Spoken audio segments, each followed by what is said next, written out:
All right.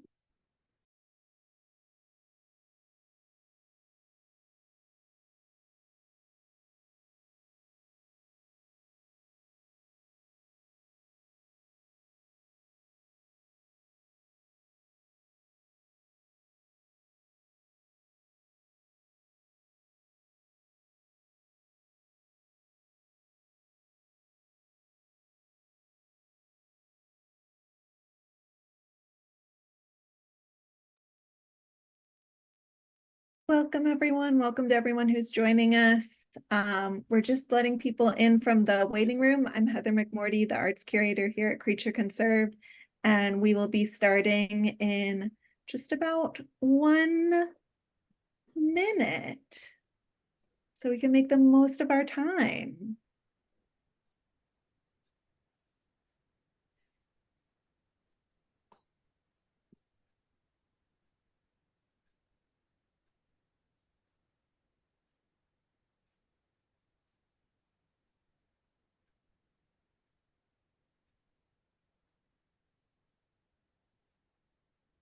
All right. Well, welcome everyone. Thank you so much for joining us for our panel discussion, Beavers, Restorers of Biodiversity. Like I said, I'm Heather McMorty, the arts curator at Creature Conserve.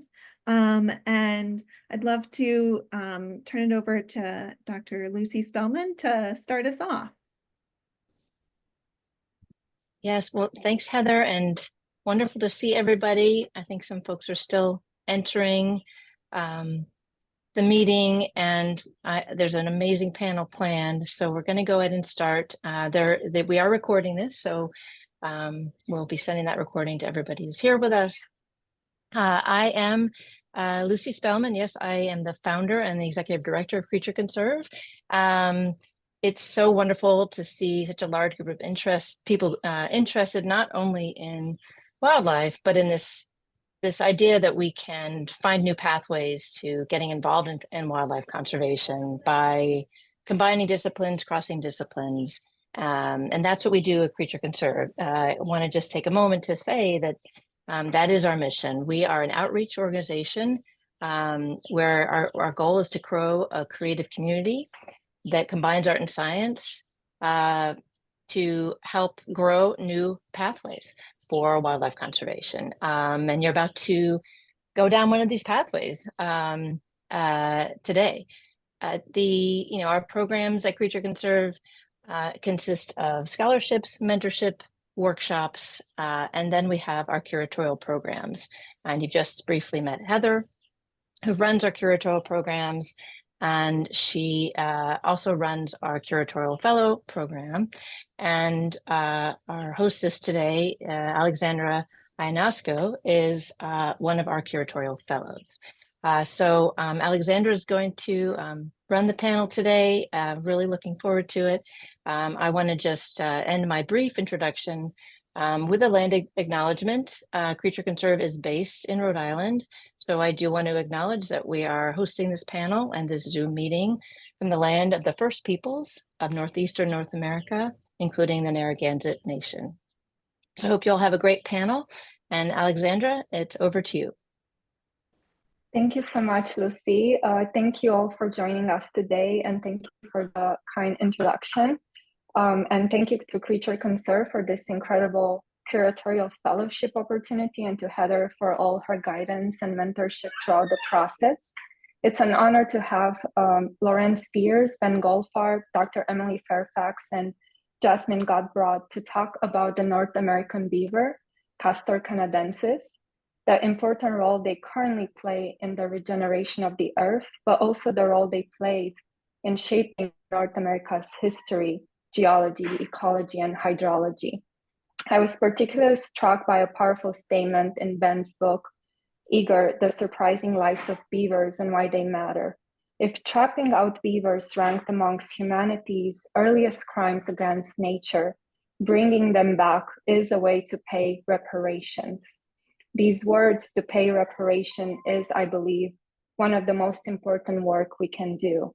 After having been driven almost to extinction by European settlers, the first beaver lodge since the 1800s was documented in 1976 in Coventry, Rhode Island, by state biologist Charlie Allen, marking an end to nearly 200 years of absence.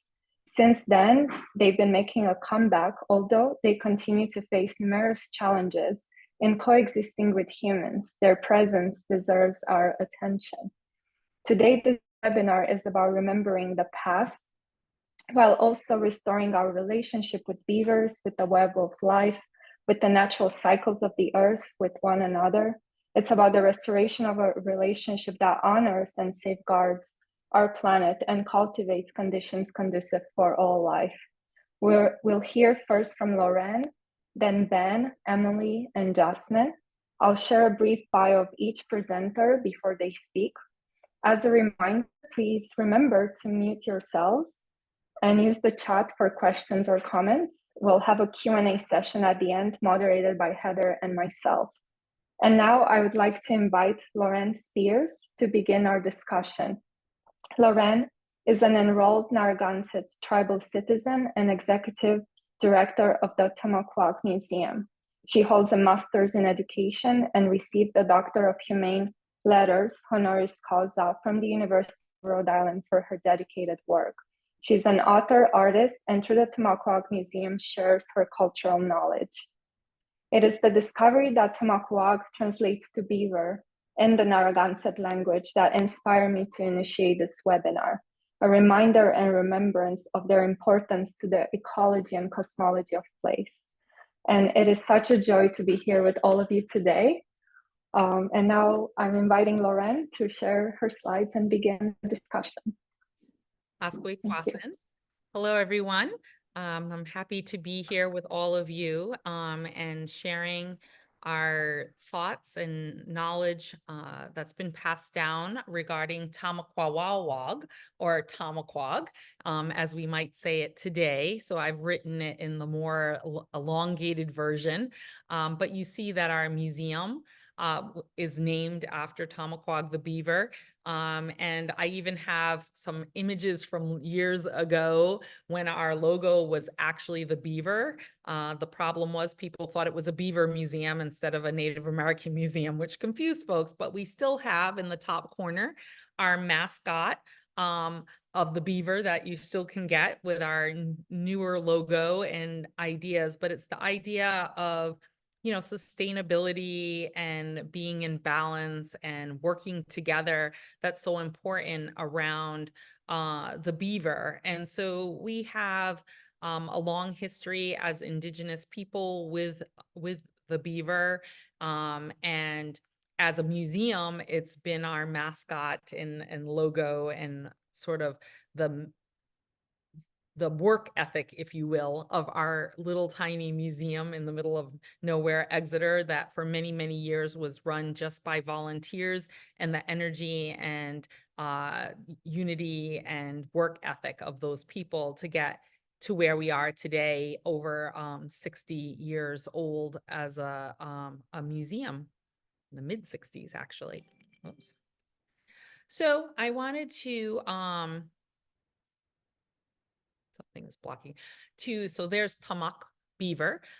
Thinking about our history in this place, we know we've had a long-standing history with beavers, and beavers have been so important in our ecological relationship to this place and helping us control the water access and creating habitat for plants and animals. And they were very industrious.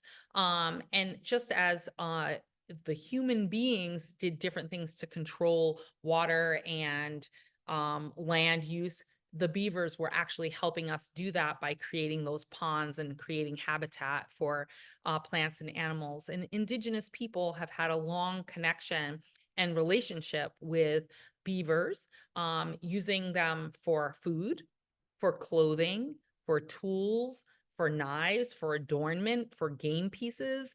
There's just a myriad of uses.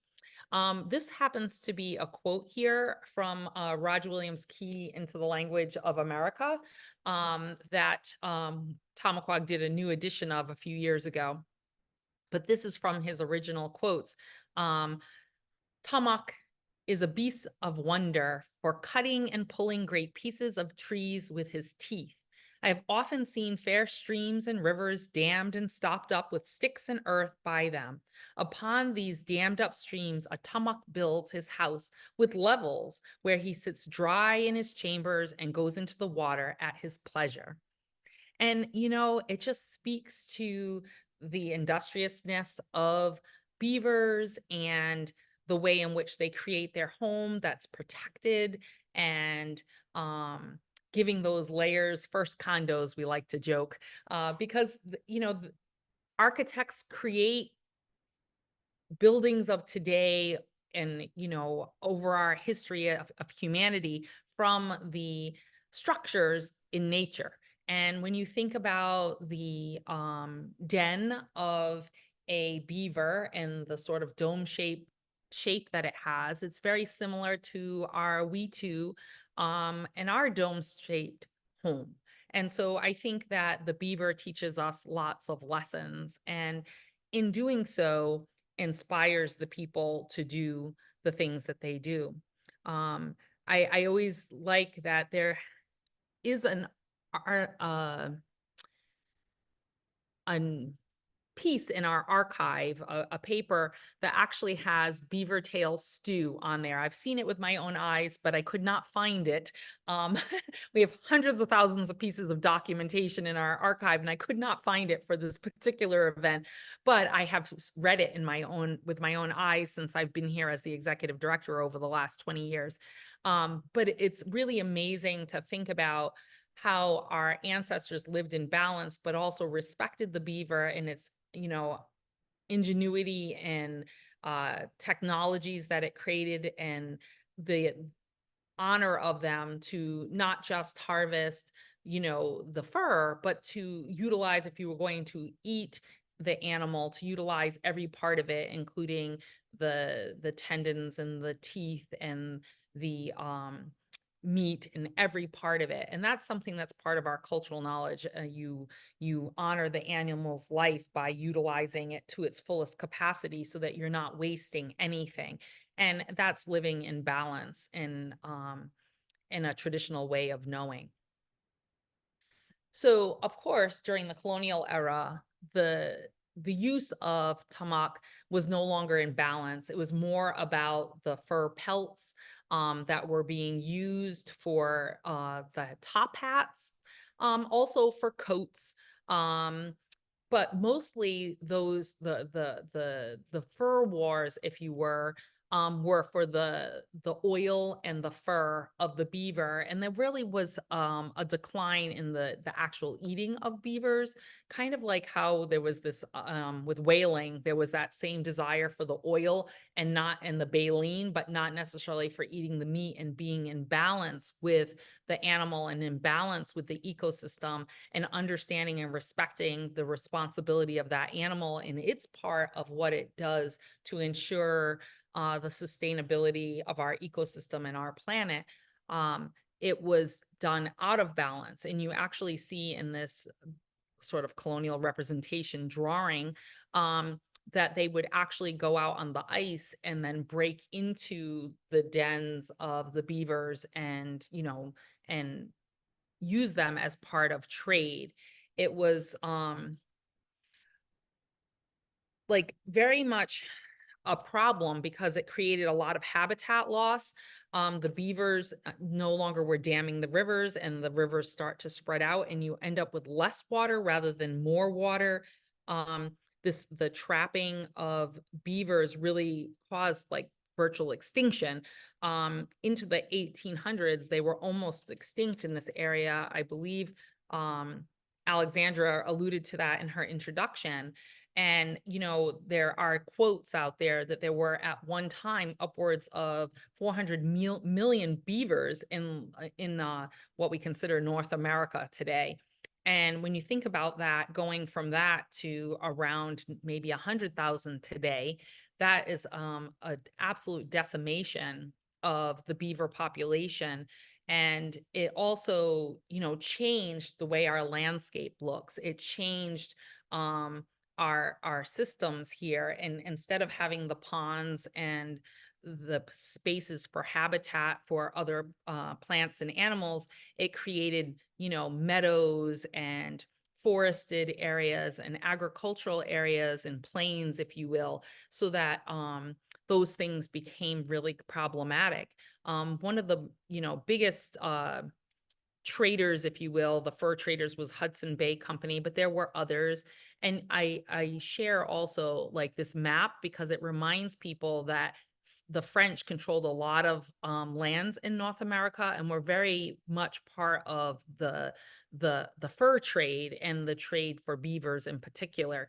And that idea of conquest and colonization that takes place and the commodification of resources here, land, plant, animal, human resources, changes the way that we're in relationship with beavers. And maybe that's some of the conflict that people have today, is they're not really in relationship and understanding the gifts of the beaver and the importance of them in land conservation. There were times where there started to be the conservation laws and things like that that started to happen to improve the amount of beavers that are here. And I misspoke. I meant like in the early 1900s, there was around 100,000. They're actually a lot more than that now today because of the restoration projects. I think there's around 10 to 15 million, if my numbers are correct. And, they're really important for the biodiversity that they create by creating these ponds and these waterways that allows other plants and animals and insects and, microorganisms to flourish. And create this ecology that's good for us. And they also are important for water conservation, because when water spreads all out, then it evaporates much quicker. When it's in a ponded area, it remains for longer periods of time. It also changes the erosion patterns of things. And as we reclaim the territories with beavers, we get more birds and animals, and we increase the richness of the soil, and we create these opportunities for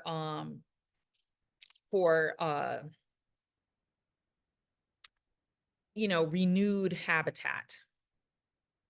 So these ecological gains are really important to us. These pictures are actually pictures from Tomaquag Museum, where we're walking from where the museum is over to the Arcadia Management Area, where there is a pond. It is a man-made pond, Browning Mill Pond, from when there was the mills here.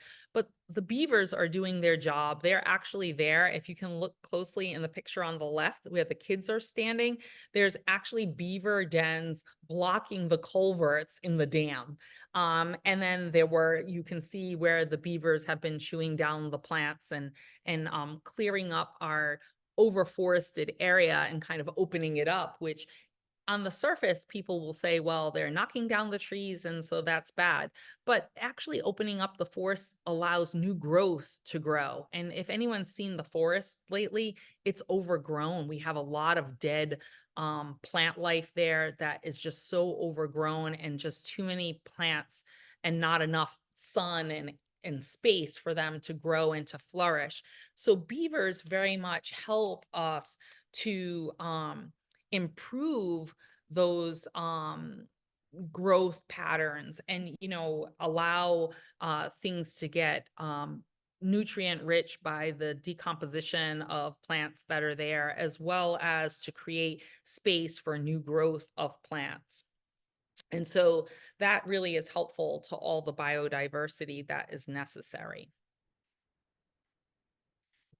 So a little bit about cultural representation for beavers. I thought I would share some pictures that I got off the internet for sure, of different traditional native artists representing Tomaquag beavers in various ways in relationship to their communities and their culture and their stories.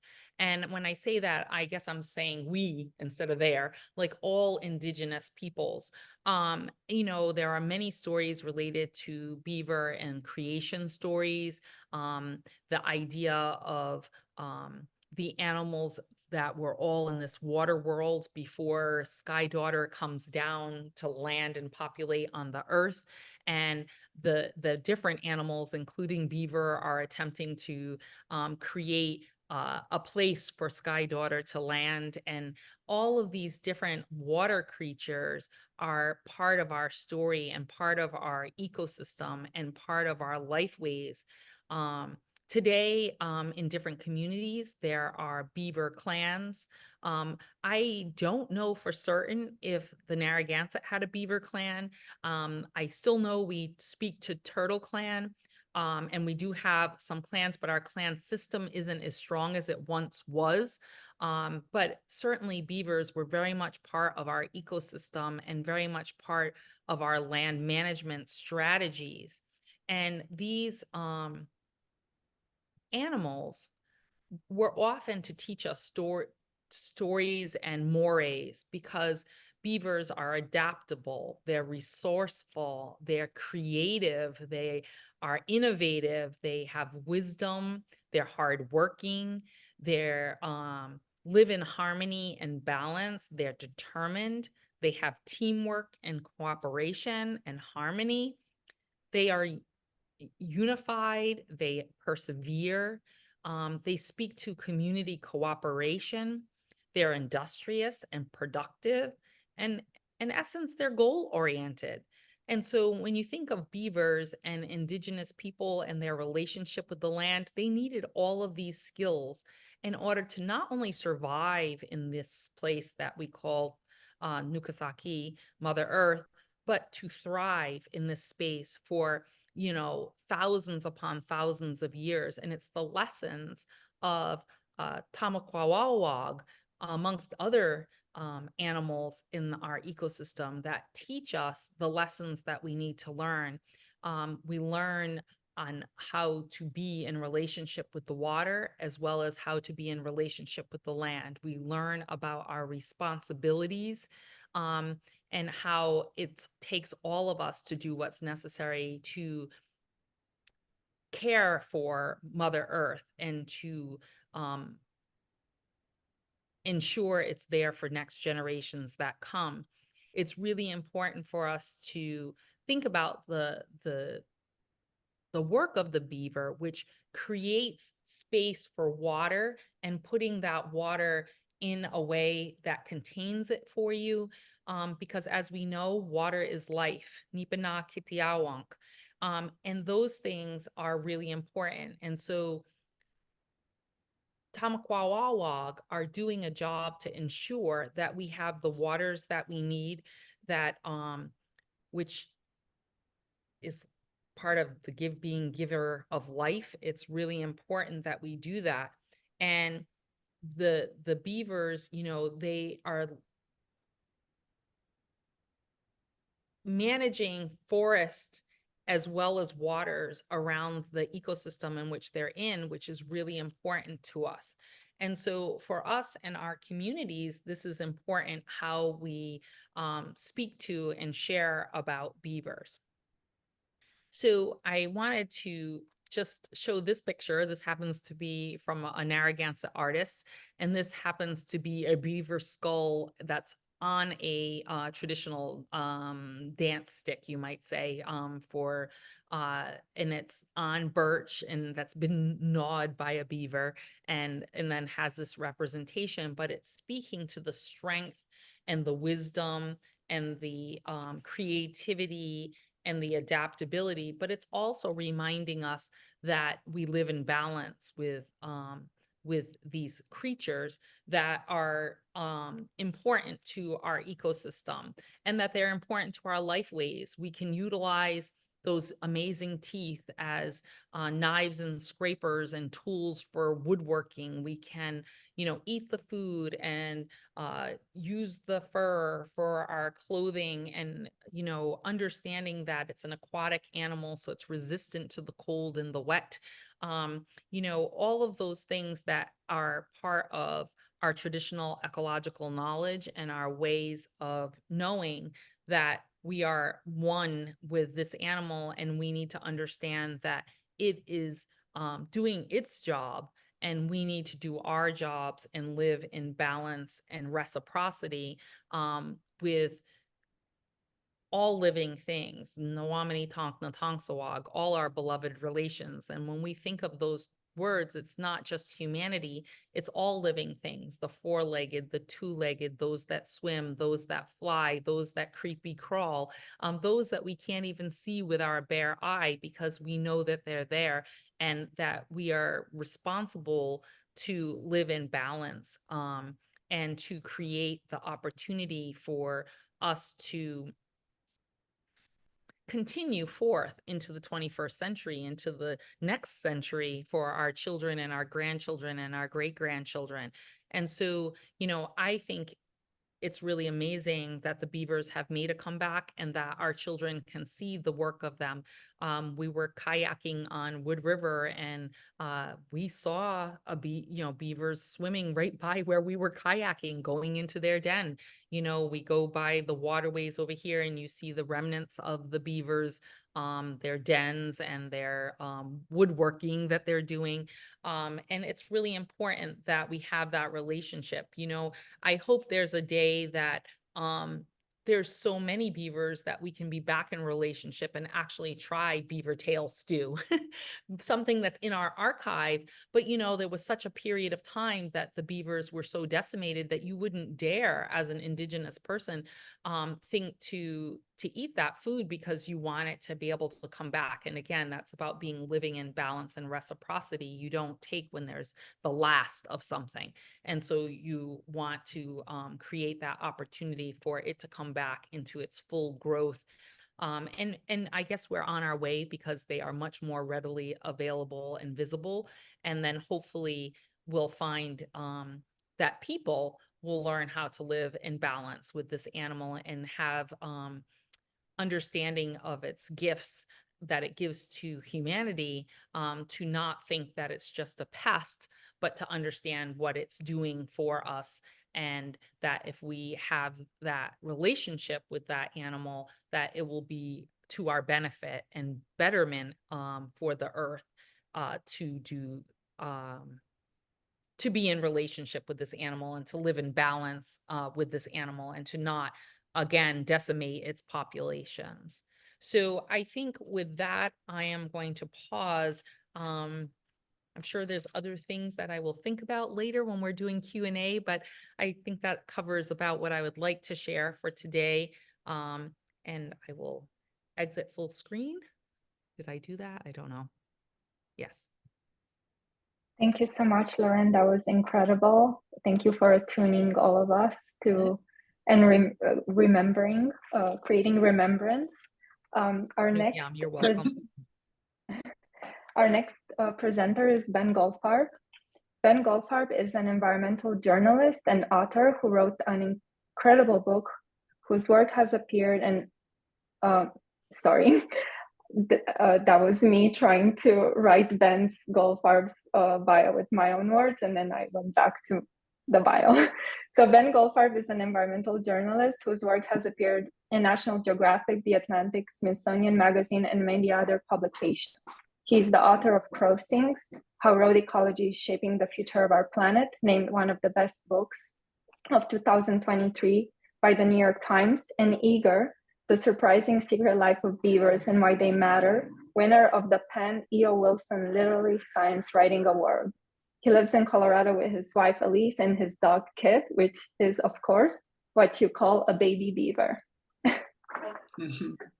Fantastic. Thank you so much, Alexandra, for that introduction, and thanks for pulling this panel together and inviting me. And thanks to Lorén for that really wonderful presentation and talking about the value of coexisting with these incredible animals. So my goal in this presentation is to talk a little bit more about these critters, how they make their living, and to expound upon some of the points that Lorén made about how we can learn to live with these critters and reap the abundant ecological benefits that they provide. But before we talk about how beavers benefit the landscape, I think it's important to establish a few basic beaver facts about what these animals are and how they do their thing. Beavers, of course, are rodents. As you all probably know, they're North America's largest rodent, typically 40 to 60 pounds as an adult beaver. So a little bit heftier, I think, than most people realize. And they're semi-aquatic rodents, right? So they spend pretty much their whole lives in and around water. And they've got a few wonderful evolutionary adaptations for that unique semi-aquatic niche that are worth highlighting. They've got one of the densest pelts in the animal kingdom, which was their downfall, and we'll talk about that in a minute, as Lorén did briefly. They have a second set of eyelids, nictitating membranes, transparent eyelids that function as goggles underwater. I think that's pretty cool. And then, of course, the beaver's most iconic feature is that tail, right? And that tail is just an incredible multi-purpose appendage. It's a kickstand out on land. It's a rudder while they swim. It's an alarm system, right? We've all heard the smack of a beaver's tail hitting the water. And it's a fat storage device. So beavers actually put on fat for the winter in their tails.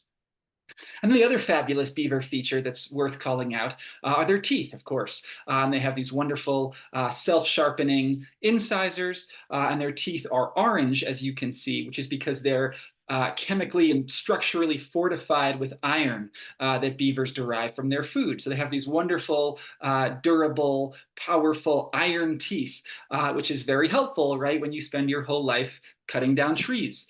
And beavers fell trees for a couple of reasons. The first is to eat the cambium. That's the inner bark, the sugary layer that does the growing.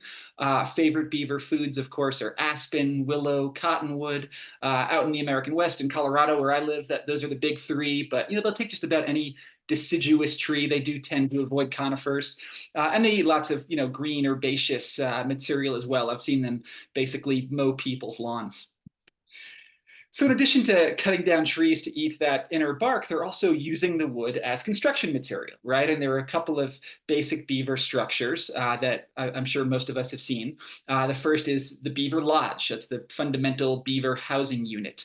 And in there you have typically 2 to as many as 8 or so beavers, including the male and female, the monogamous mating pair, and then 3 year classes of offsprings, the offspring, the kits, the baby beavers, the 1-year-olds and the 2-year-olds. So those brothers and sisters at times are all kind of cohabitating and working together. And then those 2-year-olds are the ones who disperse out looking for their own territory, like heading off to beaver college. And often you see these kind of freestanding island lodges.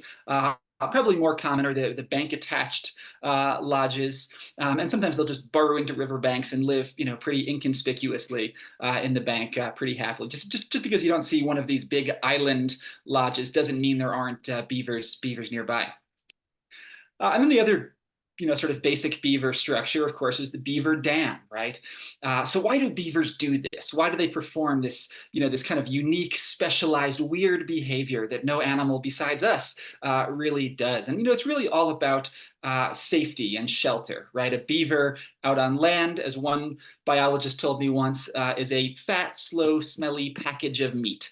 And they get eaten by wolves and cougars and bears and all kinds of large carnivores, right? So by building that dam and creating that nice deep impoundment, they're basically creating their own shelter, right? Instead of having to walk overland to that good-looking aspen tree and risk getting eaten by a cougar along the way, they can swim as close as possible to it instead, cut it down, float it back to the lodge, all while minimizing their time out of water. And these dams come in all kinds of shapes and sizes. Typical beaver colony is building, one big primary dam, and then often up to a dozen or so smaller secondary dams. Sometimes you see this sort of terraced structure, almost acting like a lock system, which I just think is so cool and beautiful. And these structures can be pretty spectacular. Here's a beaver dam in northern Minnesota. That's probably 600 feet long and maybe 15 feet high or so, and is obviously the work of many successive generations of beavers all adding their stick to the pile, right? So that kind of thing is not typical necessarily, but that's the kind of majestic edifice that beavers are capable of when left to their own devices. And of course, some of these dams can create really spectacular impoundments, right? Amazing ponds. I'm always impressed by their hydrological savvy. I feel like if you took an engineer from the Army Corps and put her on a stream and said, okay, build a dam that minimizes labor and maximizes total impoundment, she would put the dam exactly where the beavers do. So here's a 300-acre pond in Minnesota created by one small beaver dam placed at the kind of the constriction point in a little canyon. Pretty impressive hydrology there from the beavers, I think. And then the other thing that beavers do that I think is really worth talking about, and I'm sure Emily will talk about this more, is that they're prolific diggers. They excavate these elaborate canal networks that lead up into the forest. And that's, again, also about safety, right? They swim up those canals, cut down that tree, float it back to the lodge. And those canals and feeding trails end up being a really important way that they spread water out across the landscape. So beavers are doing all this stuff. They're building dams, creating ponds and wetlands, moving water around, all to maximize their own habitat, right? But in the process, they're creating habitat for all kinds of other creatures as well. And Lorén talked a little bit about how valuable these animals are for biodiversity. And they're what scientists call a keystone species, right? An animal that's sort of disproportionately holding up a lot of the ecosystem, especially in the American West, where wetlands cover 2% of total land area and support 80% of biodiversity, right? So any animal that can build and expand and maintain wetlands is really important. And it's almost hard to name a species that doesn't benefit from beavers at some point in its life cycle. But certainly we know that all kinds of wading birds, waterfowl, passerines, songbirds are extremely happy in and around beaver complexes. Here's a great blue heron rookery in a beaver pond in Wisconsin, pretty cool. We know that other mammals, semi-aquatic mammals, muskrat, otter, mink, moose, love hanging out in beaver ponds.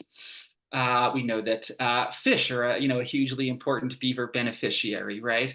That if you're a juvenile trout or salmon, you don't want to live in the free-flowing, fast-moving main stem river. You want to be in that eddy or pool or side channel. You want that complex, slow water refuge habitat that beavers create so well.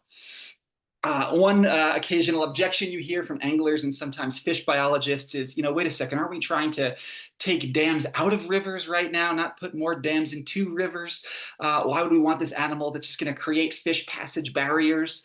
But obviously, a little brushy beaver dam is nothing like, a gigantic, Army Corps of Engineers concrete wall. And fish have all kinds of ways of getting around and through and over beaver dams. And here's just one nice picture that I took outside of Seattle illustrating that point. Here's the beaver dam in the top right corner of the screen. Here's the pond, and here are the two freshly excavated coho salmon reds or nests, right? So at least two fish had no problem whatsoever passing that beaver dam. And in fact, the evolutionary connection between beavers and trout and salmon, these are species that have been in the landscape together for millions of years. That evolutionary connection is so deep that it inspired my favorite bumper sticker, which is "Beavers taught salmon to jump," right? I think gets at that nicely. And of course, in addition to providing all of these sort of habitat benefits for other species, they're providing lots of ecological services for us humans as well. And Lorén again talked about this a little bit, but just to expound upon that briefly, they're incredible drought mitigators, right? Again, they're keeping water on the landscape, and that's especially important in places like Colorado, where we're losing our snowpack very rapidly because of climate change. And beavers are building thousands of little reservoirs for us up in the high country and just ensuring that water stays on the landscape throughout the summer and fall. So beavers as climate adaptation strategy, I think is incredibly exciting. Beavers also slow down floods, right? You get a big pulse of destructive floodwater racing downstream. It's, tearing out farms and houses, and then it hits that beaver complex, and those beaver dams just slow it down and spread it out and capture it both in the surface water and also force some of that water into the ground to recharge aquifers. Here's a beaver complex in Scotland where Eurasian beavers have been reintroduced largely for their flood control benefits. And I think it's just worth taking a second to contemplate how magical that is, right? You have these two polar opposite problems, drought and flood, and beavers help us tackle both of them by stabilizing that hydrograph. Beavers are great irrigators, right? Again, they're spreading water out of the floodplain. That water is soaking into the soil, raising water tables, hydrating plants. This guy is James Rogers, a rancher I met in Nevada, who pointed out that beavers were increasing forage production for his livestock tenfold, right? So there's not necessarily an inherent conflict between agriculture and beavers. There are lots of farmers and ranchers out there who are really seeing the irrigation benefits of these animals. Beavers are great agents of pollution filtration, right? A stream's racing along, it's carrying herbicides, pesticides, nitrates, phosphates, heavy metals from mining, you name it. Hits that beaver pond, slows down all of those suspended solids along with carbon, all sort of settle out and are entrained in many layers of sediment. So beavers are capturing lots of pollution and lots of carbon. And then, the other fantastic beaver benefit that I'm sure Emily will talk about, so I won't get into it here, but they're great firefighters, right? Water doesn't burn, and by spreading water out across the landscape, beavers are creating these fabulous fire refugia and fire breaks, as Emily has documented. And here's just one example of that. This is a fire in Idaho, very famous picture. Uplands are just burnt to a crisp, and the last green, blue, wet, lush place on the landscape is that beaver valley bottom, right? So how many beavers do we have today in North America? And as Lorén pointed out, we have something like 10 to 15 million beavers, which starts to sound pretty good until you wonder, how many beavers did we have at the time of European arrival and colonization? And, we don't really know, but the best guess is that there were several hundred million beavers. There's research suggesting that there are perhaps 200 million beaver ponds on this continent historically. And a little bit of back of the envelope math says that, maybe they impounded something like 230,000 square miles, which for reference is the size of Arizona and Nevada put together, right? So there's a lot of land underwater thanks to beavers at one time. And it's really hard to read historical railroad survey reports or trappers' diaries or, explorers' accounts without just bumping into these incredible depictions of beaver infrastructure and ubiquity. One really fabulous account is from Lewis and Clark. Lewis especially was a great beaver observer, and going up the Missouri River in Montana describes seeing beaver dams as far as the eye can see up every single tributary. So that was in 1805 that, it was just wall-to-wall beavers. In 1843, just 38 years later, John James Audubon, of course, the naturalist and painter, traveled the exact same route looking for a beaver to paint. And he couldn't find a single beaver in the entire Missouri basin because, of course, in the span of just 4 decades, they'd all turned into hats, right? The fur trade really begins in the early 1600s in Connecticut and Rhode Island, and, pretty rapidly spreads west and south across the continent, with white trappers and traders just eliminating beavers from every single river, lake, stream, pond they encounter. And by the kind of the late 1800s, beavers were functionally extinct in the vast majority of the lower 48. And as Lorén alluded to, this was an ecological disaster. What happens to cutthroat trout and boreal toads and spotted salamanders and all kinds of critters when you lose all of those beaver-built habitat areas? Obviously, it's an ecological disaster, and in a lot of ways, kind of the original sin of colonists on the North American landscape. Beaver trapping came before gold mining and the busting of the sod and deforestation of New England. This was, again, the kind of the first catastrophe. So, by 1900 or so, we start to wise up a little bit and to recognize that, as the great naturalist Enos Mills put it, a live beaver was more valuable than a dead one. And various states begin to reintroduce beavers, typically using Canadian stock, and populations start to tick up. And the problem, of course, is that as beavers recolonize the landscape and move back into their former habitat, it turns out that we've taken all of that habitat, right? Good beaver habitat and good human habitat are one and the same, and we both like these broad, fertile floodplains and low gradient stream corridors, and that's where they build their dams, and that's where we put our roads and railroads and power lines and other infrastructure. And I'd argue that we're the nuisance species more than they are, but certainly they can be challenging at times. Damming and road culverts is very common because the roadbed is like the world's greatest dam, and the culvert is the leak in the dam. And beavers hate leaks, right? That's their whole thing. So the water rises and the road washes out. Big headache to maintain. And the way that we almost unfailingly deal with these sorts of problems, these conflicts, is by killing the offending beaver, right? And that makes a certain intuitive sense, right? The beaver's causing a problem, get the beaver out of there. Every year, the federal government, the Department of Agriculture, kills around 25,000 beavers, and private nuisance trappers kill certainly tens and probably hundreds of thousands more. We don't really know. And of course, the issue with that is really twofold, right? First, when you kill the beavers, you're potentially eliminating all of those great ponds and wetlands they create. But also, all you're doing is creating a vacancy sign for the next family of beavers, right? And as long as that culvert is still there beckoning to them, they're always going to come back. So you start to wonder, well, maybe there's a better, smarter, more humane way of doing business. And just a couple of good examples of coexistence. So lots of beavers get killed for cutting down trees, fruit trees or ornamental trees. And I just don't think that any beaver should ever be killed for cutting down a tree. That's just too easy a problem to solve. So here's a nice case study. This is in Salida, Colorado, where I live. There are these beautiful old cottonwoods by a lake. The city wanted to protect those. Okay, that's fine. That's cool. So they fenced off all those really nice, beautiful old cottonwoods, and then they left unfenced to the non-native Siberian elm trees, and the beavers took those down, right? So that's invasive vegetation management using a beaver as your agent. I think that's kind of a cool example of the sort of creative thinking we can engage in when we don't reflexively turn to lethal trapping. When the issue is flooding, that can be a more challenging problem, but there too we've got some great options. This guy is Skip Lyle. He's the inventor of a contraption called the Beaver Deceiver in Vermont, which is basically part of this larger class of flow regulation devices, flow devices that basically drop the level of beaver ponds to a point where both humans and beavers can tolerate it and just deal with some of those flooding issues without resorting to killing the beavers.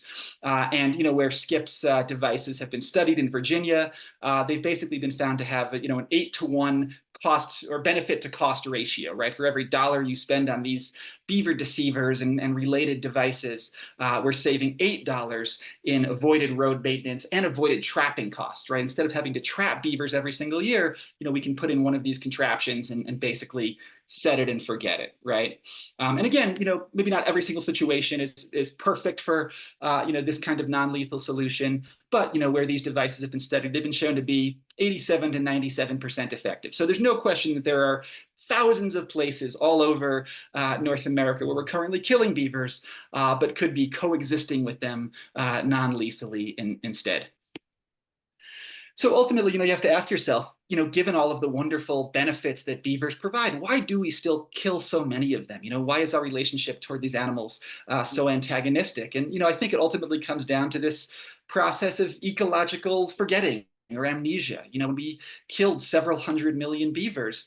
We modified riverscapes and landscapes in ways that we still don't fully understand. And I think we internalized the idea of a healthy stream being this free-flowing, fast-moving, cobble-bottomed single thread, when in reality, so many of our aquatic systems looked more like this, right? There's water all over the place. The bottom is kind of mucky. There are dead and dying trees everywhere. It's not the kind of place that you would, see somebody fly fishing, on ESPN, right? But we know that historically, so many of our aquatic systems looked like this and functioned like this. And so if we're going to get back to this glorious beavertopia, we have to reconfigure our historical imaginations in some ways and think again about what a healthy stream system looks like. So to sum it all up, we have this fantastic animal. It provides all of these wonderful services for us and for other species. It does it all for free, and best of all, it doesn't need permits. That's really nice too, right? So as the mantra of the beaver believer goes, let's get out of the way and let the rodent do the work. So with that, I'll say thank you so much again for inviting me here, and I'm really looking forward to the other talks. Thank you so much, Ben. That was incredible. Thank you for introducing us to what a beaver is, beaver ecology, and strategies of coexistence. Our next presenter is Dr. Emily Fairfax. Dr. Emily Fairfax is an assistant professor of biology at the University of Minnesota and an affiliate faculty member at the St. Anthony Falls Laboratory. Dr. Fairfax majored in chemistry and physics as an undergrad at the Carleton College, then went on to earn a PhD in geological sciences with an emphasis in hydrologic sciences from the University of Colorado, Boulder. She uses a combination of remote sensing, modeling, and field work to understand how beaver ecosystem engineering can create drought and fire-resistant patches in the landscape under a changing climate. Her research has been featured internationally in National Geographic, the New York Times, the LA Times, BBC, Vox, and others. When Dr. Fairfax says she can talk about beavers all day, she is not kidding. All right, thank you. So today I'm going to be talking to you just a little bit about Smokey the beaver and really focusing in on how beavers and the wetlands they create are valuable for us today as fire resistant and climate resistant natural infrastructure. So Ben alluded to this a little bit in his talk already, which was great, a wonderful setup for the kinds of things I want to dig into.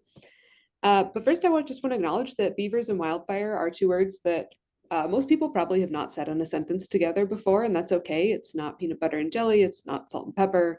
But hopefully after this little presentation, you will feel that beavers and wildfire don't just belong in the same sentence, but do have a really important role to play together as we figure out our climate future. So this is a pretty classic beaver dammed landscape that you're looking at here. We've got the pond on the left, we've got all sorts of vegetation types, there's grasses, there's trees, there's forbs, there's shrubs, there's scrub, there's water that's going fast, there's water that's going slow. This is a pretty healthy riverscape. This is what we had tons of across North America prior to colonization, but it's not what we have a lot of today. Instead, what we tend to see is a little bit more like this drawing in the bottom left. Our streams are degraded and they're incised. They've cut away from their floodplains, they've sunk down into the earth, and they no longer are able to support much of an ecosystem around them. And this is from draining the wetlands explicitly, this is from grazing, this is from all sorts of land use changes.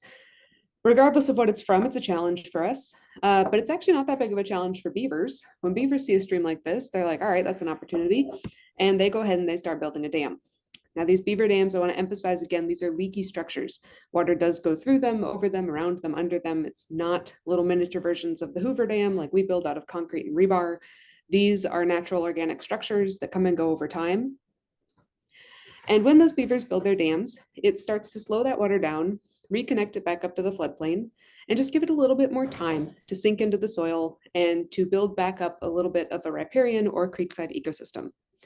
Now, busy as a beaver is a phrase for a real reason, not just a fun alliteration. Beavers are not going to stop when they build one dinky little dam. They are going to keep going. They want that dam to be longer. They want it to be taller and stronger.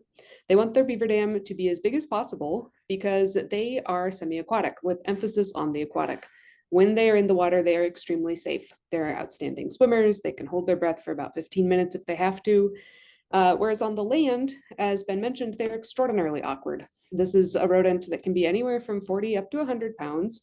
It's got a body shaped like a bowling ball. It's got webbed feet on the back end, little hands on the front side, and this huge tail coming out of their rump that looks like a paddle. So this is not an animal that's built for overland travel. They don't really walk on dry land, they waddle. So while technically they are semi-aquatic, they would much prefer to be in the water. That's where they're safe. That's what all of this construction is about, increasing their safe area. Now you might think that as beavers go about beaving and living their lives, eventually they do need to go a little bit further away from their ponds. And that's where I think the most underappreciated part of their ecosystem engineering comes in, the canal digging.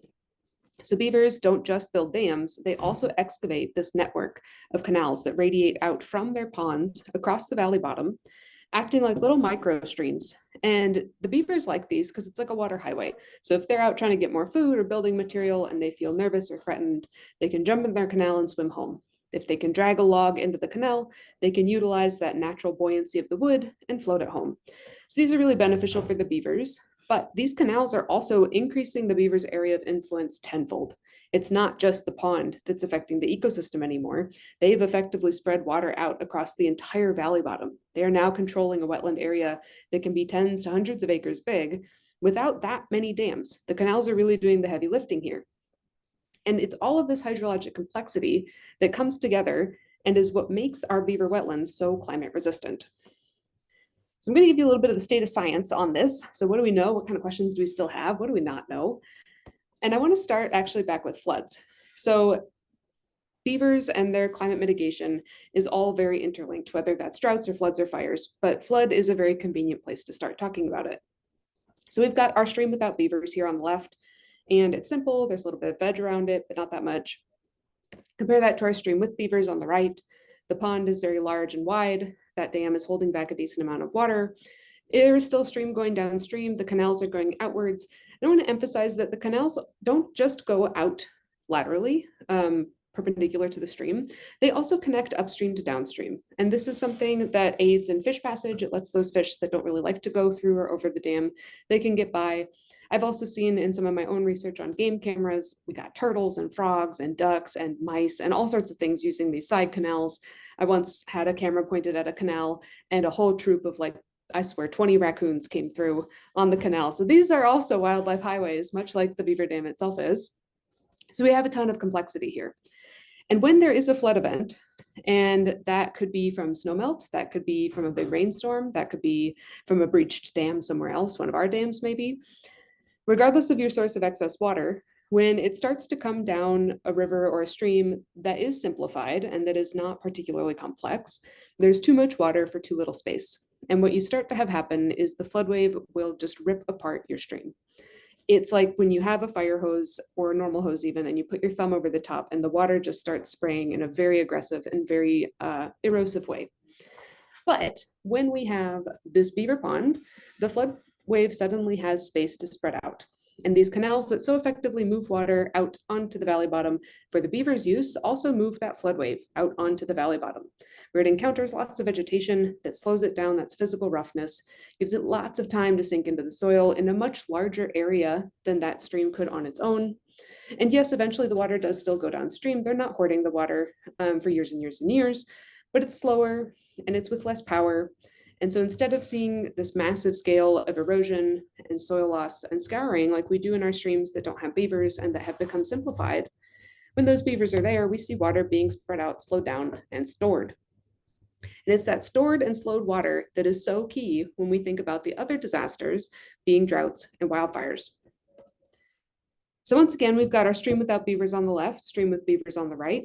We're looking at a cross-section with depth now. So this is into the earth. We've got our plants along the top there. Their roots are sticking down into the soil. I've set our groundwater table or our water table pretty deep here. And that's pretty common in the American West, but also in the Great Lakes region up by Lake Superior, we've got pretty deep groundwater.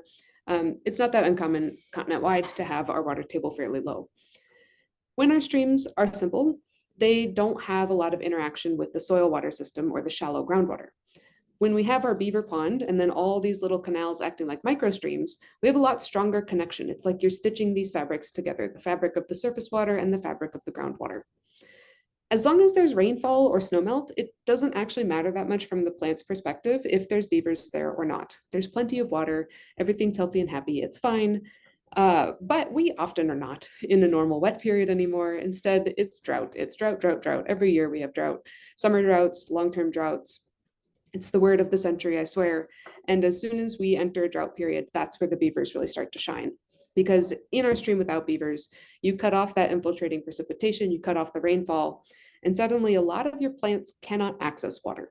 Their roots can't reach the groundwater, the stream is too narrow to provide them anything, and so they start to wilt and wither and shut down. But in our stream with beavers, it's a different story. Because we had such stronger connection and because those beaver ponds are so good at slowing that water down, we've effectively filled up the earth like a big sponge, and there's tons of water stored beneath the surface. And down there, it's protected from evaporation, and it's right by the roots so that they can drink it up, and those plants can stay green, stay healthy, stay intact. This matters a lot when we have a wildfire, because as soon as a fire starts in your landscape, it's going to take the path of least resistance. It's going to burn whatever is easiest to burn, and that's dry plants. If I was to ask any of you to go camping with me and I said, hey, I need to start a fire, please go gather me materials, and you came back with an armful of wet leaves and sticks, I would no longer invite you camping because that's not going to start a fire. That's frustrating. And that's exactly what these beaver wetlands are. They're frustrating for the fire. They are too wet to burn. They are soggy, the soil is wet, the plants are wet, there's so much stored water, there's so much complexity that instead of seeing the whole riverscape go up in smoke, we see it be completely preserved. And this is not just a conceptual model. We literally see this. So these are the same fire that Ben showed a photo from, the Sharps fire up in Idaho that burned back in 2018. These photos are from my colleague, Dr. Joe Wheaton at Utah State University. And the difference here is very striking to me. We have our stream without beavers on the left, and you can see the fire came down the hill slopes, went straight through the valley bottom, and then right back up the other side. Completely unimpeded. All those little white blotches that you can kind of see in the valley bottom, those are piles of ash where we used to have trees, but they are no more. They burned up in that fire. But when we have the beavers, it's a totally different story. Fire still comes down the hill slopes. As I mentioned, beavers are very awkward. They're not mountaineers. They're not going to be up there engineering on these steep rocky ledges, but they are engineering the valley bottom. And you can see as soon as the fire got down there, it was not able to burn it anymore. It's still green, it's still intact. Eventually you do get embers that blow over to the other side and fire will continue on. But that place where the beavers were working did not burn. And when you zoom in and look more closely, you can really see the difference here. In our stream without beavers, in many places we had complete loss of that riparian vegetation. We lost the trees, we lost the grasses. The water is full of ash, it's black, it's sludgy, it's not functioning anymore. And depending on how much of this happens, you can lose a whole ecosystem. You can set these places back decades, hundreds of years even. But where we have the beavers, it's a completely different story. You can see the beaver dam sort of in the middle of that image. It's ponding some of that dark water behind it. The canals that the beavers have dug are reflecting sunlight back up at the drone. And it's green. And it's not that the fire was weak when it was trying to get in here. If you look in sort of the bottom right-hand corner of that image, there is one burnt willow. The fire was burning quite hot as it approached this beaver pond, but it just simply could not burn into it. It was too wet. And this happens in all sorts of landscapes. We're seeing this more and more and more. We're seeing these bright green patches. It's not just in canyons. It's not just in steep valleys. It's in flat places too. And it's so stark and it's so remarkable that this is just the work of a 70-pound rodent waddling around the landscape. Like, how are they fighting fires that we as people are challenged by? And so I was really interested in these kinds of things and decided to study it. And I asked the question, does this happen everywhere? Or is it an anomaly? Are these just a couple of case studies where it was really cool and it happened in like fun example, but it's not consistent? So to answer that question, I looked at 5 fires across the American West, and what they had in common was that they were what I thought were big fires at the time. I don't think that anymore. I'll come back to that in just a second. 38,000 acres of big fire, yeah, right. But anyways, they were big fires and there were a lot of beavers within these fire perimeters. These were different landscape types. We had pine forest, we had scrubland, shrubland, grassland, all sorts of different settings, different sort of pre-fire conditions. But in the end, there was fire, there were beavers. I wanted to see how often and where do we get this fire resistance effect? And it turns out the answer is everywhere. I was going in expecting to find specific conditions where beavers can create refugia or patches that don't burn. And instead, what I found was that they are doing this consistently and repeatedly and reliably. And that across all my fires, the beaver dammed areas were not burning. They were burning 3 times less intensely than the places that did not have beavers. And this is not me comparing beavers in the rivers to the hill slopes. This is me comparing beavers in the rivers to rivers that don't have any beavers there. And rivers should be fire resistant. They should be wet. But oftentimes they're not because of the state they've gotten in due to our choices about land use. So this was really reassuring to me, and I was like, great, solve the climate crisis. We just need to operationalize the beavers, get them out there in force, like support our little firefighters. And then starting in about 2020, we just saw mega fire after mega fire after mega fire. And these are huge, massive wildfires. Mega fire technically is 100,000 acres or more. And many of them today are getting to be that size because they're burning really severely and creating self-sustaining weather systems. So you get this fire going and then it looks like there's going to be a thunderstorm overhead, but instead of it producing rain, it actually rains down ash and ember and fire. And you can get fire tornadoes, and these are fire storms, and they lead to incredibly fast spread rates and huge swaths of severe burning. And that's what this map I'm showing you here is. These are 3 megafires that burned in the Rocky Mountains in 2020. And on this map, red is high burn severity. And you really don't need to know what the other colors are because it's just red. The whole thing is red. These were really, really intense fires. And there was a lot of beaver dams within them. Mullen Fire, which is the northmost fire, it had almost 1,000 beaver dams that we could map in satellite imagery. The Cameron Peak Fire had 99, and then East Troublesome Fire had 512. So I decided to study these as well and ask a similar question. When and where do the beavers create these fireproof patches, and when and where do they fail? And maybe I shouldn't have been surprised, but once again, it was really significant difference in how the beaver dammed areas were responding. And I found that 89% of our beaver dammed areas are classed as what we consider fire refugia, or low severity or unburnt. This is in significant contrast with our rivers without beavers and with our non-river areas. When we were outside of the rivers, when we were outside of the riverscapes, looking at the hill slopes, 60% of the area was burning at moderate or high severity. And that's the kind of burn severity that kills things. That's the kind of burn severity that is okay to have a little sprinkling of, but we don't want to have a lot of it. We don't want to have 60% of the area at moderate and high. And we expect our rivers to be better because they should be wet and they should be hard to burn. And they pretty much weren't. It was about 50-50 in the rivers that didn't have beavers if we were going to be fire refugia or not. And that's not reliable and that's not helpful for us. We used to be able to use these big rivers in our fire mitigation. We could back burn off of them. We could drop our hot shots there. We could rely on them to not burn. And that's just not the case anymore, unless there's beavers there. If there's beavers there, about 9 times out of 10, that area is going to be fire refugia. And I did ask myself, like, what's going on in this 11% that is burning at high and moderate severity? What is the situation here? And for almost all of those areas, what it actually was the very perimeter of the beaver wetland. So if it's made this huge, like, square kilometer wetland, just around the edges, you get a little bit singeing. And then inside the core of the wetland is still unburnt. So it's not that they didn't create a fire refugia, it's that the very edges of it do experience some fire effects. And then as you get into the core of the wetland, that's where you get that really strong unburned patch. I did see a handful of beaver ponds that did wind up having significant burning at them. And I looked into those very closely to figure out what went on there. And what I found was that those beaver ponds had been built very recently, like within the last year. And so they did not have time to store water. And the beavers had not had time to dig canals. These are very, very new constructions. They were poorly timed with the way the fire happened. It was unfortunate. But it is what it is. You can't change that. They didn't have time. All the beavers that had time to do their engineering and to get settled and to shape that landscape were able to create this fire refugia.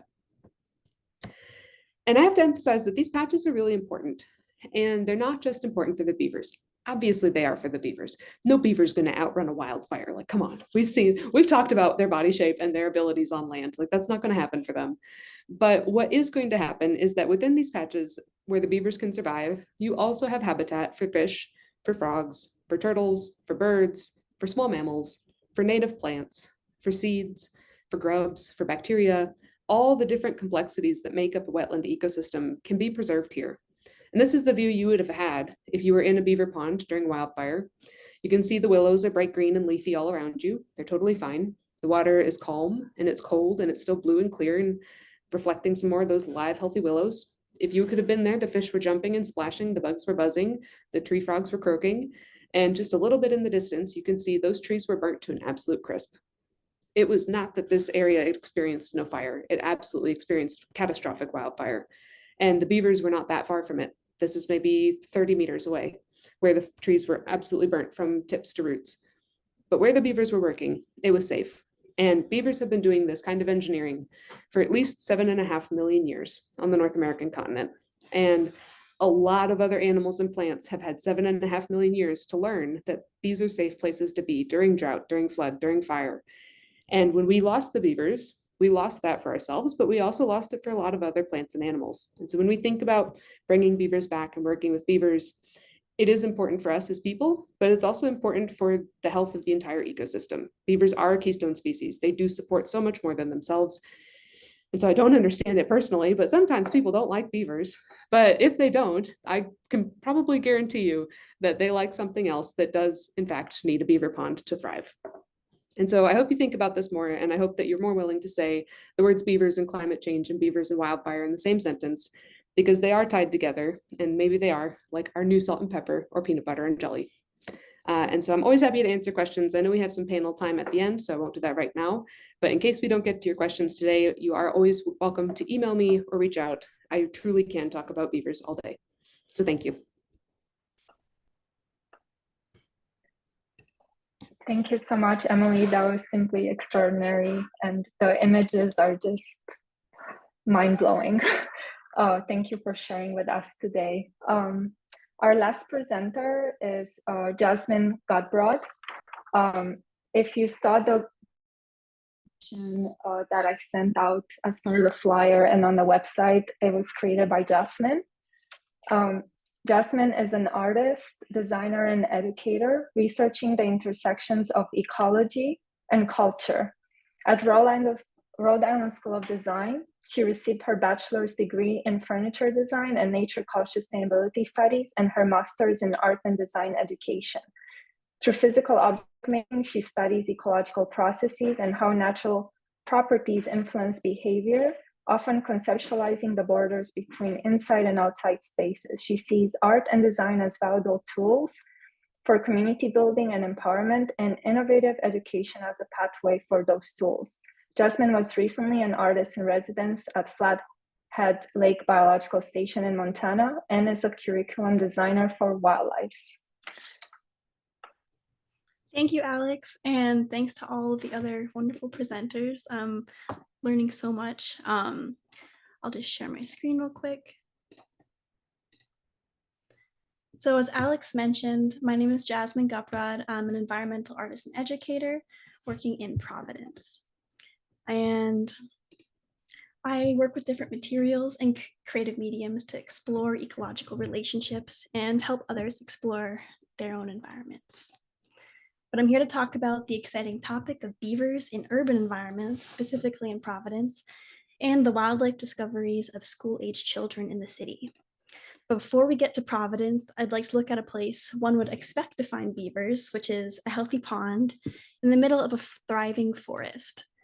So I was lucky to grow up on the edge of conservation land, on the traditional lands of the Nipmuc people in Westford, Massachusetts. And growing up, beavers were an everyday presence. So I swam in the pond where their monumental lodge was constructed and hiked and played in the trails where I could see giant trees being chewed. And I watched the Keys Brook behind my house shift and change shape due to various beaver dam constructions. And during night walks, I would get jump scared by the loud tail slaps of the local family. And on the top left of this satellite image, you can see the middle school where I went to, and I would often walk right through this beaver territory to go home after school. So the architecture of this forest is heavily shaped by the beavers, who'd climb up these steep banks to reach different trees, which I always thought were quite ambitious projects, and sometimes they were abandoned, but they would often be picked up the next season. And so this is just a couple weeks ago. You can see the beavers hiked up this it was a quite steep bank for me to crawl up. So I was very impressed by their determination here. So in this forest, the biodiversity is strong and it's very visible to me. I could physically count species and see how the forest changes throughout the seasons. And when I came to Providence to study art and ecology, the urban environment was new to me. So when I first moved here, I developed the habit of searching on Google Maps for random pockets of green space and then going to investigate them to get my nature fix. And in doing so, I learned a lot about the different areas of my city and the overlaps between socioeconomic class and access to green space, and also began to construct my own picture of biodiversity in the city.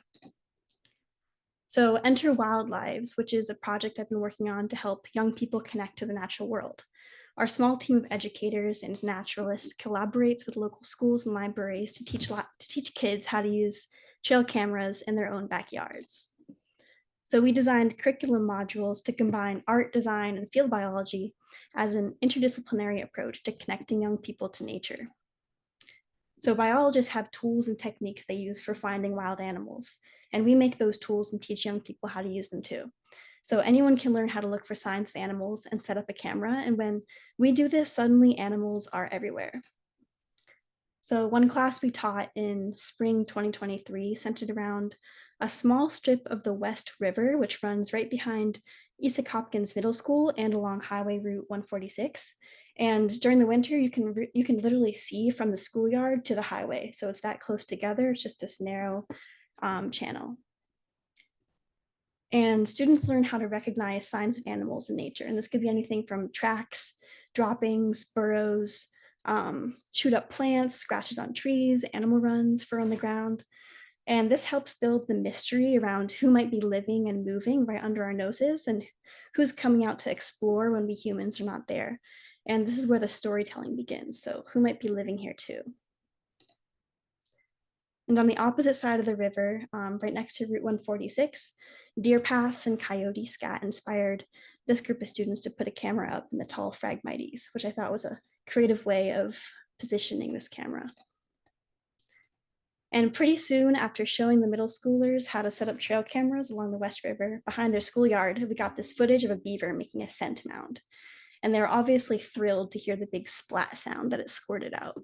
It was very exciting.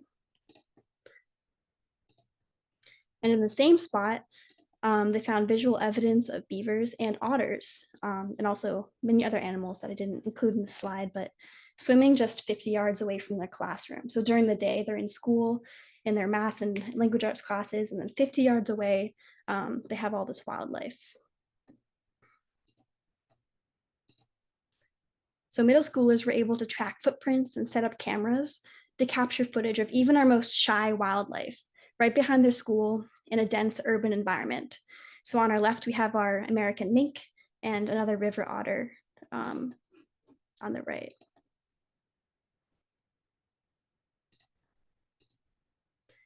And a year later, we can see beavers, otters, and muskrats using the culvert flowing into the North Burial Ground. And as the bird flies, this is about 800 meters from the West River site, but it is intersected by Highway Interstate 95. So the culvert camera revealed beavers, otters, and muskrats traveling through the pipe. They were suspicious of the camera at first, but eventually carried on with their activities. And on the right, you can see the otter being very curious about the camera. The beaver here on the left is also curious, but then gets a little bit scared and kind of scuttles away fast. But you see the beaver returning later the following day.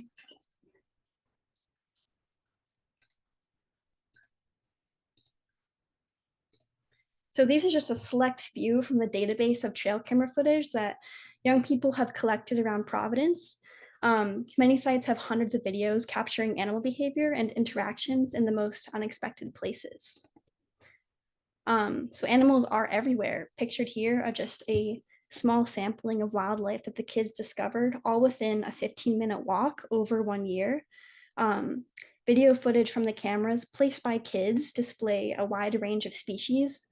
So I'm really interested in how we can use this information to track emerging wildlife corridors in the city, and how we can use kids and figure out where the kids are exploring and how they can connect with those spaces.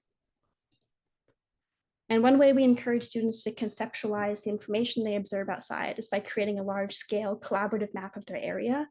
And they can add to this map over the course of several weeks as they find new animal signs or other landmarks.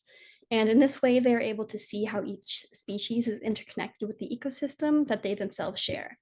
And I really like this idea of developing this like kid-drawn map of the world, which may have on the top left corner, there's like an interesting like kill site going on with some cannibal deers. I don't really remember what narrative that the middle schoolers went on with that, but that's always an interesting surprise. So we like to learn from our animal neighbors and inspire young people to design, build, and imagine, drawing directly from how beavers construct their homes or how birds build nests. And this is from a recent class that just ended a couple weeks ago, where kids were learning from different animal techniques and how to construct. And students also write stories and comics starring the wildlife they see in their videos. And by celebrating student work publicly, we can help young people share their discoveries with their greater community. And I can go over like the individual class databases, but this bottom one is the link to each of the class's trail camera footage, and you can feel free to explore through that site. And also thinking about my own artistic practice, I worked on this solo performance project during an art residency at Flathead Lake Biostation, where I constructed a ladder out of lake driftwood and carried it around the forest to inspect different holes in trees that I couldn't otherwise reach. And I recorded myself doing this using a trail camera, and then took apart the ladder when I was done and returned the pieces back to the pile that I found them in. And doing this really reminded me of the way that beavers select and collect their pieces of wood and then chisel them off and fit them together to create their structures. And I used metal chisels to cut joinery while beavers shape their wood with their teeth, but it was very much in the same spirit. So thank you again to everyone from Creature Conserve and Alexandra and my wildlife coworkers, the kids and the other panelists. And feel free to reach out with any other questions after.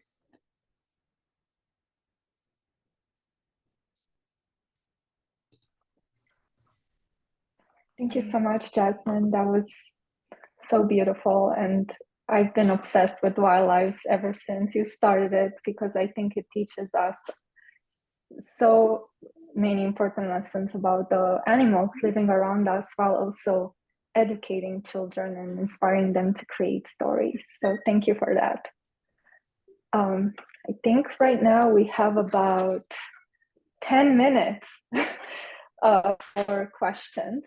And I think Heather will start us with the question and go back into the Q&A that's in the chat. Yes, we'll do our best to get to questions in the chat. Thank you to Lorén for answering one of the questions that was in there already about the different words for beaver. So thank you. And I wanted to start off, I think one of the things that I was most interested in as a visual artist, I'm always coming to these talks with this lens of what are the visuals that are bringing me in? And Jasmine, I loved what you were talking about with the ways that you're almost using making and building as a way to get kids involved in observing their environment. And Emily, your presentation, as a visual artist, I was like, I get it. I get the complexity. So I'm curious for all of you, what are some resources that you would encourage us to direct others to, so that if we've got, let's say, 2 minutes with our neighbor, where can we point them to get them excited about beaver protection as well? I'll go ahead. I'll just say briefly that the Beaver Institute is a really fantastic organization that has some wonderful resources. And I also wanted to call out Paul's question from the Burrillville Land Trust about the challenges of funding some of these flow devices and other coexistence technologies, and the wetland permitting fee being potentially a major obstacle there. And I don't really have any great advice besides to say that the Beaver Institute is who you should be talking to, because they can certainly, they have grants, and they can also certainly connect you with other potential grant makers. So I'd encourage you to reach out to the Beaver Institute about that particular issue, and about for the general public, all beaver questions, because they really are a wonderful source of resources. They have lots of webinars themselves, and they're really a great organization.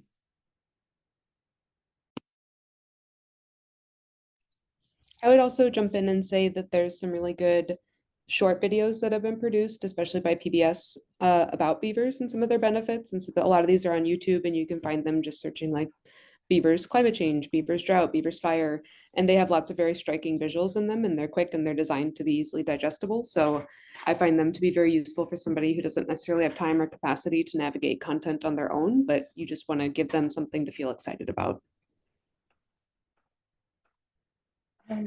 Thank you so much. There is a question in the chat coming from, I've lost track. Where is it? From Beck Nardini for Emily. Is a fire refugia the same as a fire break, or as effective as a fire break? Great question. So a fire break is a type of fire refugia. Refugia just means it's a patch that didn't burn. If it's a fire break, it's a patch that didn't burn and also impeded the movement of the wildfire. We've seen both from beaver ponds. Fire refugia is super, super consistent. They're always protecting these little patches. To have enough beavers in the watershed and to have them close enough together and have enough time to actually create the kinds of things that can be a fire break is less common, mostly because we don't have enough beavers for it yet. But I've seen it happen in numerous smaller and moderate intensity fires. It's less common for them to be a fire break in these huge mega fires because, I mean, they're blowing embers a kilometer away or a mile away, and we don't have mile-long beaver ponds yet, if at all. I don't know that we ever will.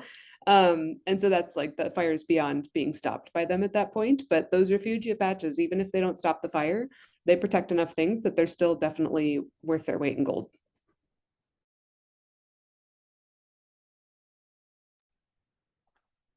Thank you, Emily. Another question in the chat is from Lisa. What sort of work is being done to actively restore beavers, or is it more about getting out of the way and let them do their thing?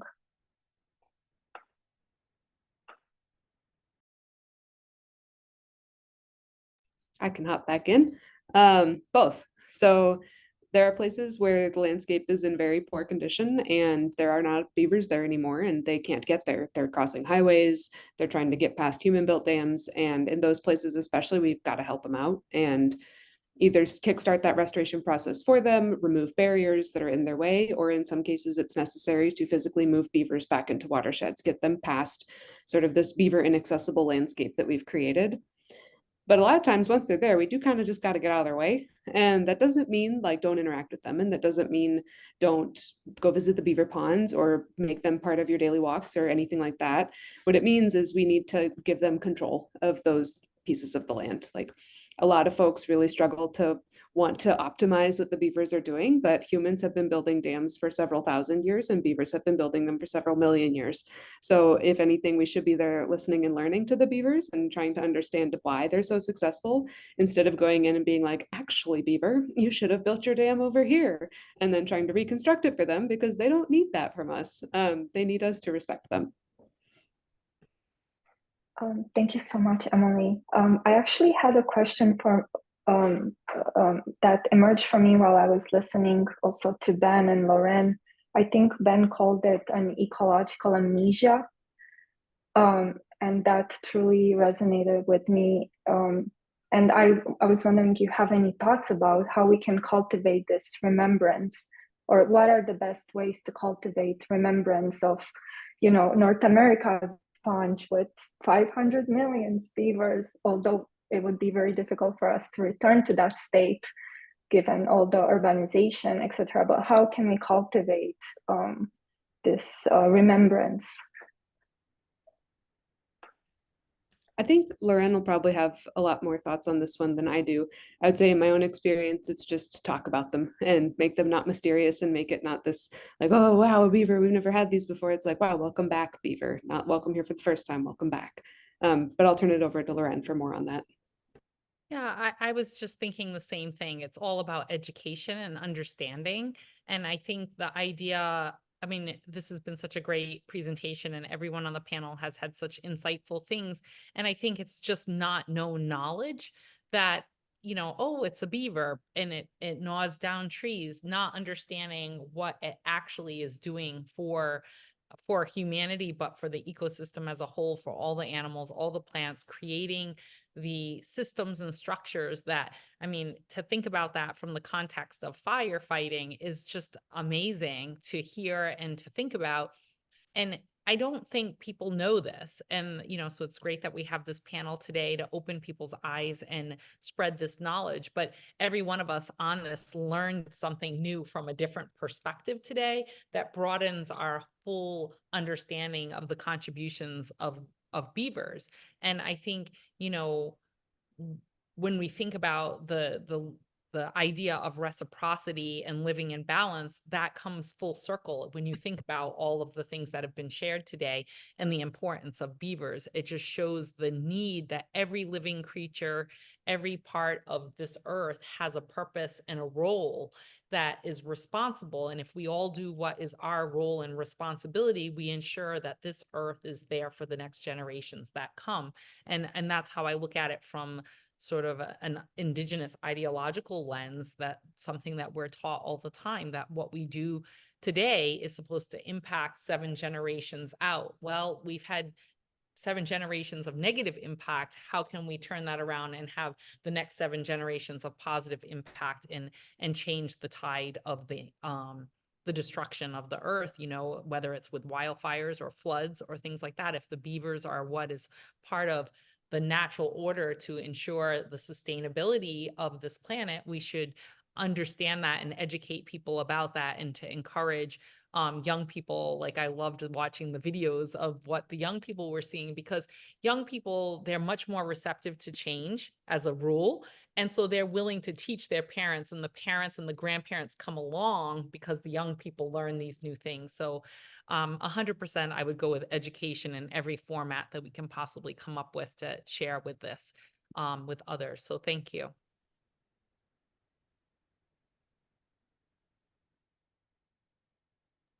I see John's hand up, just FYI, if you don't. Yeah, John. Okay. Sorry, I put something in the chat if you look at it. It's Alaire Diamond, who works for Vermont Land Trust, has been making over 10, she calls it beaver dam analogs, which are simulated beaver dams to restore wetlands and water in Vermont. And I attached a nice magazine article that describes it and shows some photos if you want to check it in the chat. Permitted by the Army Corps of Engineers. Right. Yeah, you know, and those I'm glad you mentioned that, because beaver dam analogs are a really important restoration technique that is worth mentioning. You know, they've been used out in the American West for about 20 years now, if not a little bit longer. I mean, really, it's it's kind of an ancient concept in a lot of ways. You know, just doing what the beavers do, albeit worse than they do. But you know, can we take some of these degraded systems and put in some little beaver kickstarters? You know, give them a bit of structure that will pool up some water, capture some sediment, and most important, entice the real animals to return and you know, maintain these sites in perpetuity much better than we do. And you know, again, I mean, this is happening in every Western state at this point. Beaver dam analog creation has become an incredibly popular stream restoration technique. It's very low cost, and it's gradually making its way eastward. And it's cool to see that it's become a thing in Vermont as well. Thank you, Ben, for answering that. I think we have time for about one more question. And that's something I wanted to ask today too, so I'm happy somebody asked it. It's from Ken Payne.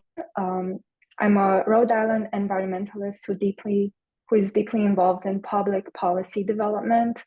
What might be accomplished ecologically if we had pro-beaver public policy?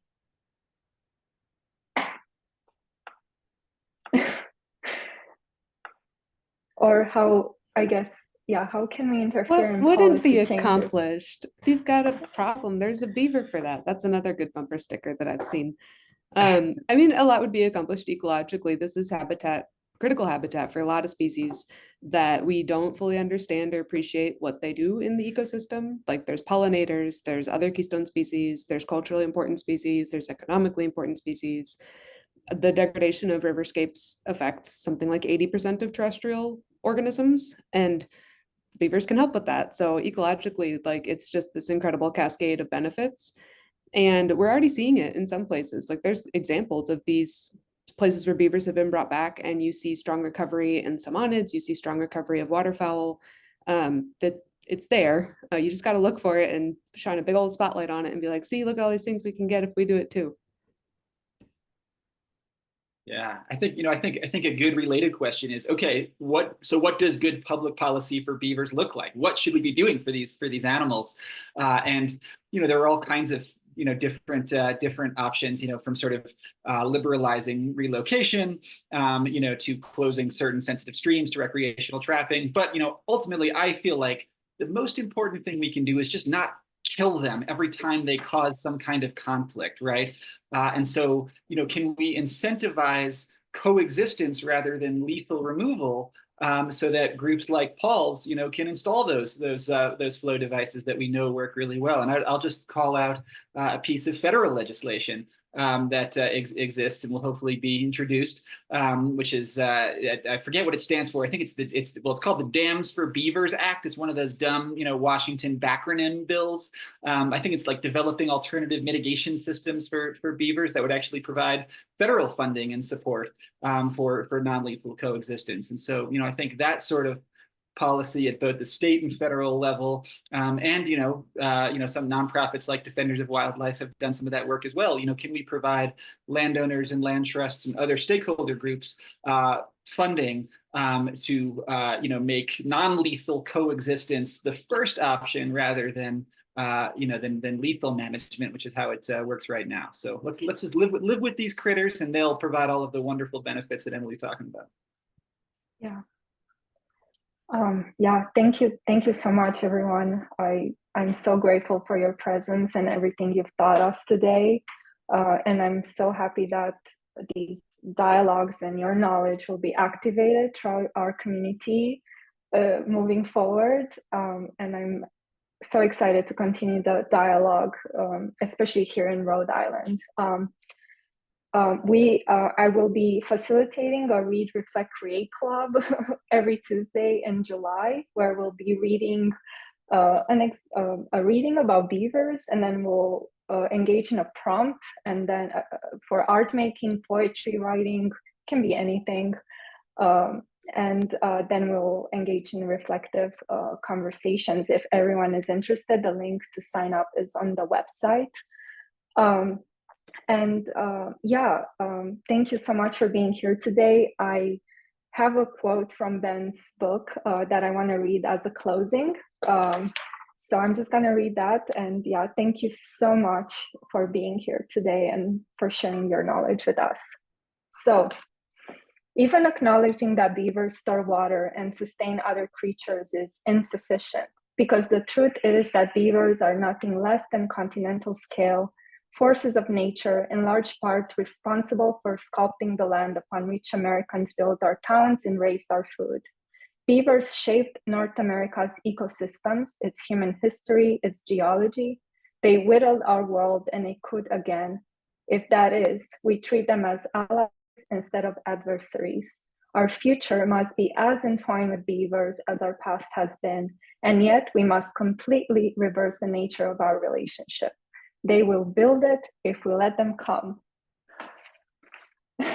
Thank you so much, Ben, for your beautiful words. And if you have the chance and you haven't done it yet, please watch Emily's incredible stop motion animation of how beavers prevent wildfires. Thank you so much.